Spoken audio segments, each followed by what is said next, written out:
Hello and welcome. This is Cherie with Rehashfiber, and today I've got a few things to talk to you about. We are going to talk about mistakes and to fix them or not to fix them. Also, I've got a fun cat bottle to show you. And we're going to end out the show with a montage of my drop spindling in 2023. To start off, when I was making my Kivyu knotchock, I was doing everything I could to make the environment where I could do it correctly. I was sitting at the table with great lighting, with my charts in front of me, and yet still mistakes were happening. And I was like, how? But what it did is it got me to contemplate mistakes and how to handle them, and I had some thoughts I want to share with you. So in this, I was thinking about a few things. I was able to correct them as I went. You cannot see any of the mistakes, and the pattern looks completely normal. So I handled it. But it makes me want to just explain a little bit more, because I feel like there is a spectrum of right and wrong. Okay, so wrong is when something is definitely wrong. If one of your sleeves is longer than the other, it's wrong. If you crochet something that is written in UK terms, but you crochet it in US terms, here's an example, wrong. So when it's done right, I crocheted it to the correct terms, and there you have it done right. Okay, so that is the far end spectrum of wrong. However, when I say there's a spectrum, if you can get something done, no matter how you do it, and where somebody else might think it's wrong, but you're still achieving the same outcome, is it really wrong? I don't think so. Here's an example for you. This great wheel here, I was taught to spin the wheel forward.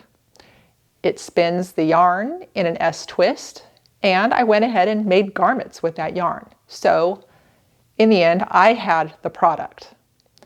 Now, when a viewer saw me spinning, she told me I was doing it wrong.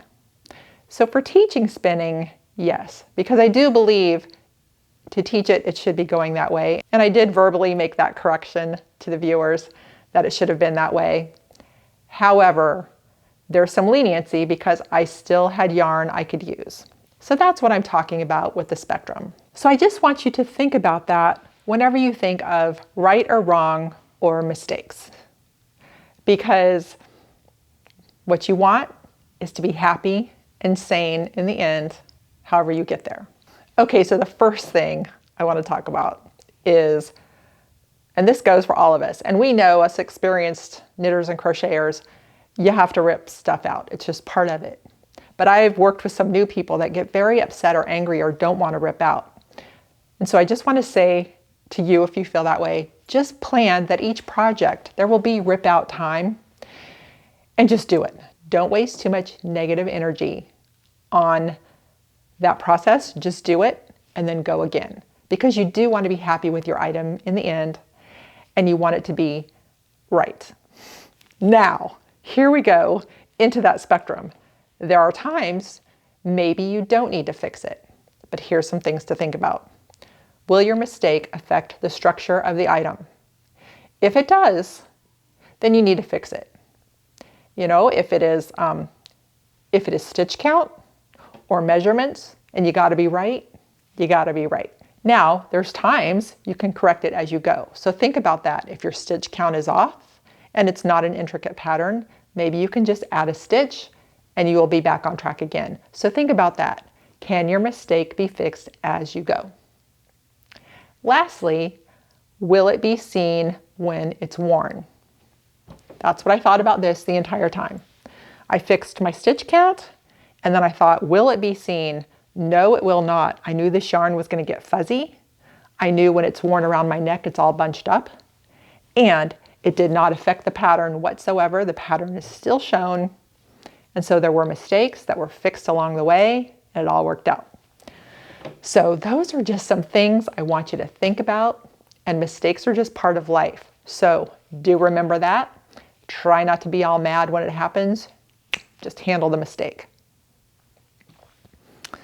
All right, moving on. I received a gift recently that I love that I have to share with you.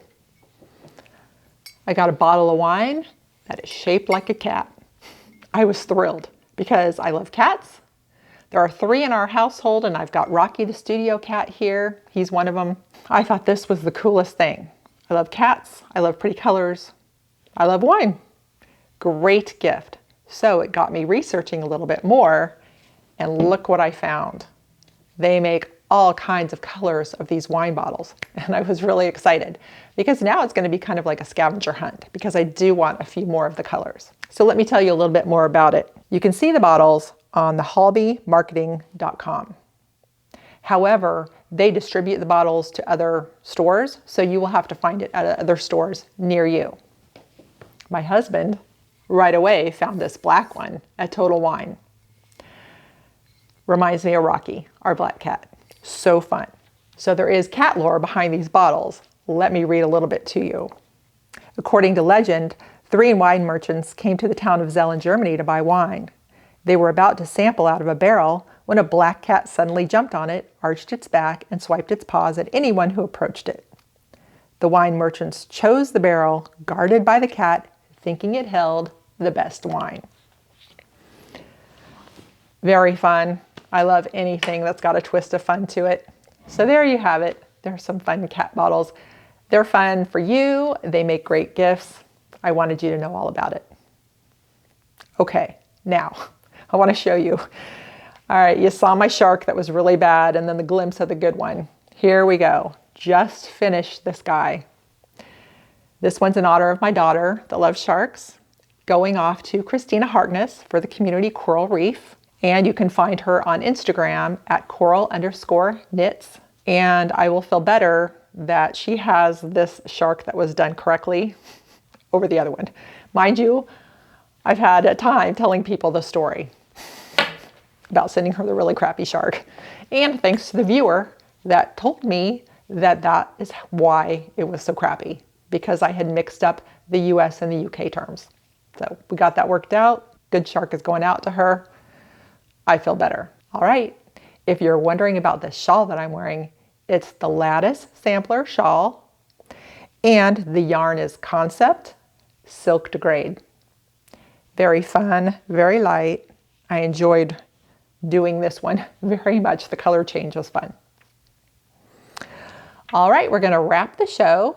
I'm going to send you off to the montage of the 2023 Drop Spindling Adventures. All right, everybody, happy fiber arts, and thanks for watching.